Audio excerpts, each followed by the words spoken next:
Hello दोस्तों, देसी math 11 में आप सभी का स्वागत है। आज हम बात करेंगे दोस्तों कि नॉर्मलाइजेशन क्यों किया जाता है और नॉर्मलाइजेशन में कैसे कैसे नंबर बढ़ते हैं। नॉर्मलाइजेशन में नंबर कैसे कैसे बढ़ते हैं, क्या आपके भी शिफ्ट में नंबर बढ़ेगा, क्या आपको भी नंबर मिलेगा, इस सब का जवाब हम इस वीडियो में और वीडियो के अंत तक बने रहिएगा। आपको एक एक सवाल बता देंगे हम कि नॉर्मलाइजेशन क्यों बढ़ता है, क्या आपका नंबर बढ़ेगा, क्या आपका नंबर कम है और मेरिट में आ सकते हैं। इन सभी सवालों का जवाब हम इसी वीडियो में दे देंगे और वीडियो छोड़ के मत जाइएगा दोस्तों।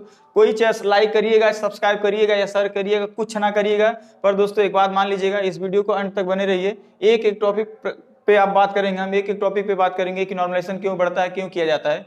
तो सबसे पहला टॉपिक ये है ना दोस्तों कि नॉर्मलाइजेशन क्यों किया जाता है। तो हम आपको बता दें, नॉर्मलाइजेशन इसलिए किया जाता है कि अगर पेपर एक दिन हो, अगर कोई भी वैकेंसी का पेपर केवल एक ही दिन हो जाए तो उस प्रक्रिया में नॉर्मलाइजेशन नहीं होता है। उस प्रक्रिया में नॉर्मलाइजेशन नहीं होता है। और नॉर्मलाइजेशन कब होता है, जब पेपर एक से मतलब दो या दो से अधिक दिनों में पेपर हो, उन सभी पेपरों का क्या होता है, नॉर्मलाइजेशन होता है। क्या होता है, नॉर्मलाइजेशन होता है। मतलब समझ गए। जैसे अगर मान लीजिए 1 तारीख है, अगर कोई आर्मी का पेपर हो रहा है और 1 तारीख को ही खत्म होगा, 1 तारीख को चालू हुआ और 1 तारीख को ही खत्म हुआ, तो इस प्रक्रिया में कभी नॉर्मलाइजेशन नहीं बढ़ेगा, कभी नॉर्मलाइजेशन नहीं बढ़ेगा।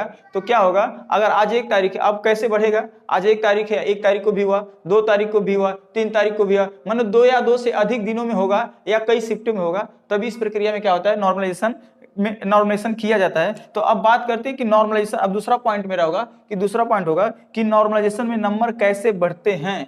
नॉर्मलाइजेशन में नंबर कैसे बढ़ते हैं, अब थोड़ा एमबीए चर्चा हम करते हैं कि नॉर्मलाइजेशन कैसे बढ़ते हैं। तो देखिए, अब क्या होता है कि पेपर तो होता है, तो पेपर कई शिफ्टों में होता है, तो क्या सभी शिफ्टों का पेपर समान होता है, नहीं होता है दोस्तों। क्या सभी शिफ्टों का पेपर समान नहीं होता है, किसी का कठिन होता है तो कभी किसी का पेपर मतलब बहुत इजी आ जाता है और कठिन भी आ जाता है, बहुत इजी भी आ जाता है। तो पहला पॉइंट मेरा रहेगा, पहला पॉइंट आपकी स्क्रीन पे दिखेगा कि पेपर कठिन आ जाना। क्या, पेपर कठिन आ जाना कुछ कुछ शिफ्टों में, ये महत्वपूर्ण कारण है कि नॉर्मलाइजेशन बढ़ाने का। क्या, अब क्या होगा, जैसे पेपर कठिन आ जाना मतलब जैसे मान लीजिए आज 1 तारीख को पेपर हुआ और 2 तारीख को पेपर हुआ।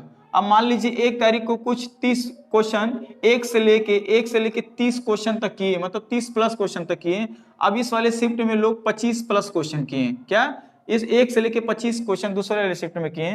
तो अब मान लीजिए, अब इसमें ज्यादा पेपर हार्ड था। क्या, ये पेपर ज्यादा हार्ड था तो कम क्वेश्चन किया गया, यह पेपर ज्यादा इजी था तो इसमें ज्यादा क्वेश्चन किया गया। तो अब क्या करेगा एग्जामिनर, अब क्या करेगा बोर्ड, तो बोर्ड इन लोगों को भी मौका देगा। क्या, इन लोगों को भी मौका देगा। तो जो कट ऑफ से 2-3 नंबर पीछे होंगे उन सभी को कट ऑफ को बढ़ा के क्या करता है, बुला लेता है। अब देखिए दोस्तों, अब हम बात करेंगे, एक बहुत इंपॉर्टेंट बात करेंगे, अभी जस्ट बता देते हैं। ये जरूरी नहीं है एक और को, अभी देखिए नॉर्मलाइजेशन तो हर शिफ्ट को मिलता है, चाहे जिसका पेपर हार्ड हो चाहे इजी हो, नॉर्मलाइजेशन सबको मिलता है। एक एक पॉइंट पे बात करेंगे, अभी आप खुद जान जाएंगे कि ऐसा कहाँ बोला। वीडियो छोड़ के मत जाइए इस बात सुन के कि मतलब ये तो गलत बता रहे हैं कि नॉर्मलाइजेशन सबको मिलता है। जी हाँ दोस्तों, नॉर्मलाइजेशन सबको मिलता है।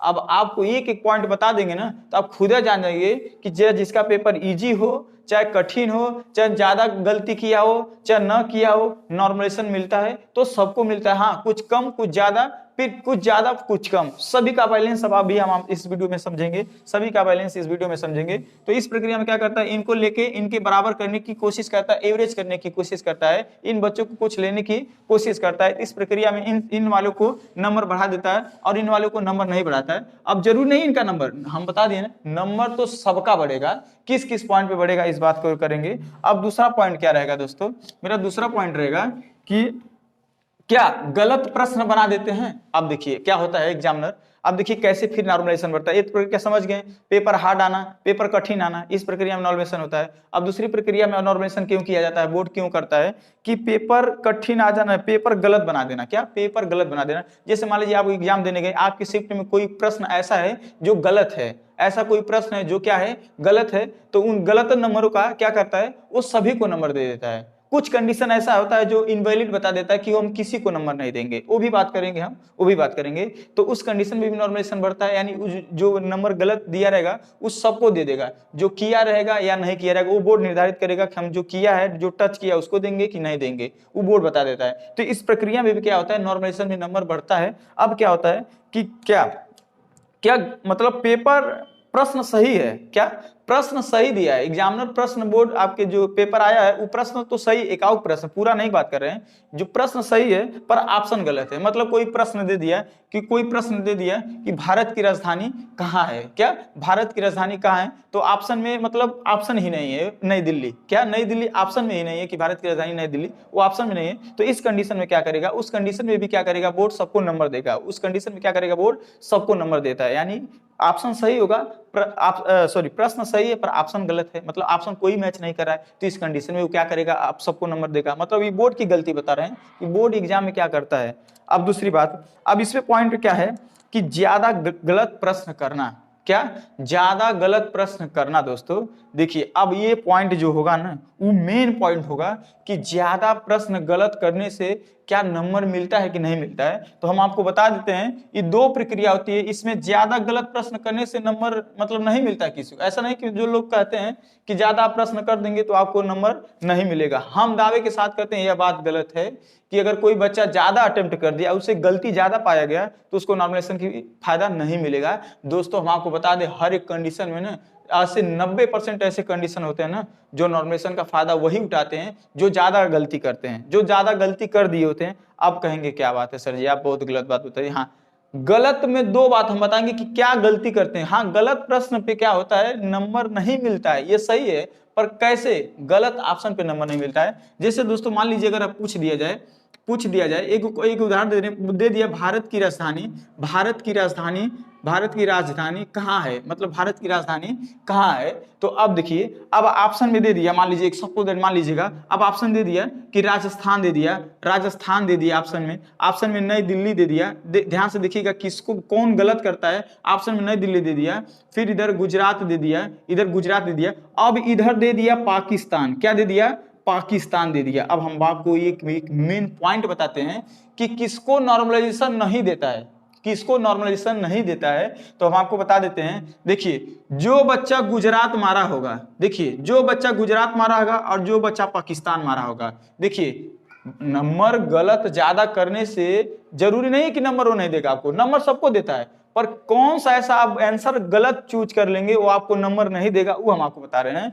तो जैसे एक बच्चा पाकिस्तान को चुना कि भारत की राजधानी नई दिल्ली है, भारत की राजधानी पाकिस्तान है, और एक बच्चा गुजरात को चुना। तो अब क्या होता है, गुजरात वालों को तो नंबर मिलेगा नॉर्मलाइजेशन में, पर है पाकिस्तान वालों को तो बिल्कुल नहीं मिलेगा, क्योंकि दूर दूर तक पाकिस्तान और भारत से रिश्ता नहीं। इसलिए कहें आप बता दिए, एग्जामिनर मंट होता है कि बच्चा कितना इंटेलिजेंट है, भारत के बारे में कितना जानता है, उस क्वेश्चन के बारे में कितना जानता है, भले से उसके इर्द गिर्द में रहिए पर रहिए। हाँ, अब यह मतलब अब क्वेश्चन यही है, आप पहुंच जाइए दूर, तब तो आपको नॉर्मलाइजेशन नहीं मिलेगा। तो इस कंडीशन में इनको नॉर्मलाइजेशन तो बिल्कुल नहीं देता है, जो एकदम क्वेश्चन से दूर दूर तक वास्ता नहीं रखते हैं। ऑप्शन जो भी ऑप्शन मारते हैं वो दूर दूर तक वास्ता नहीं रहता है क्वेश्चन से।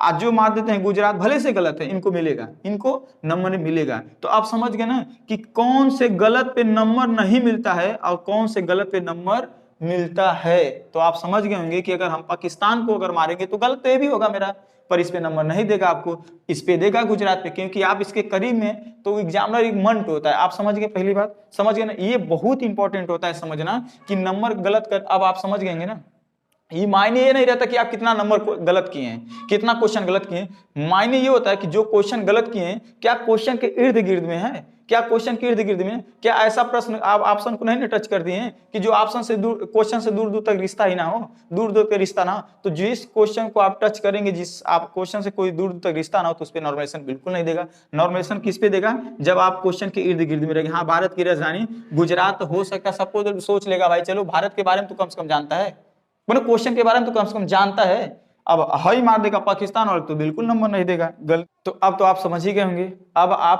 होंगे, कि किसको नॉर्मलाइजेशन का फायदा होता है, किसको नहीं होता है। ठीक, नंबर गलत कितना हो कर दीजिए आप, पर क्वेश्चन के इर्द गिर्द में रहिए, आपको नॉर्मलाइजेशन मिलेगा। नॉर्मलाइजेशन हम बोले ना कि सबको मिलता है, पेपर इजी वाले को भी, कठिन वाले को। अब मान लीजिए जिनका पेपर बहुत ईजी आ गया, तो क्या उनको नॉर्मलाइजेशन नहीं मिलेगा, मिलेगा दोस्तों। मान लीजिए ए है और बी है, इनका पेपर कठिन हुआ, ये 30 प्लस किए, इनका पेपर बहुत इजी हुआ, ये 40 प्लस किए। अब 40 प्लस करने के बावजूद भी पता क्या होगा, इसमें 4 क्वेश्चन गलती पाया गया और इसमें 1 क्वेश्चन गलती नहीं पाया, तो क्या 4 क्वेश्चन इसमें बढ़ नहीं जाएगा उन लोगों का, 40 वाले 44 नहीं आ जाएंगे? आ जाएंगे ना दोस्तों। सेम कंडीशन बता रहे हैं कि नॉर्मलाइजेशन का कुछ भी खेल हो सकता है। यदि आपके क्वेश्चन में अगर आपके पेपर में गलत प्रश्न आ गया उसका भी नंबर बढ़ जाएगा। अगर हार्ड पेपर आ गया तो बैलेंस करने के लिए तो भी नंबर बढ़ा देगा आपको। ठीक है, तो हर एक कंडीशन में नंबर बढ़ता है दोस्तों। क्या हर एक कंडीशन में मिलता है। चलिए दोस्तों, यदि वीडियो पसंद आया हो तो जरूर लाइक करिएगा, शेयर भी करिएगा, सब्सक्राइब भी करिएगा।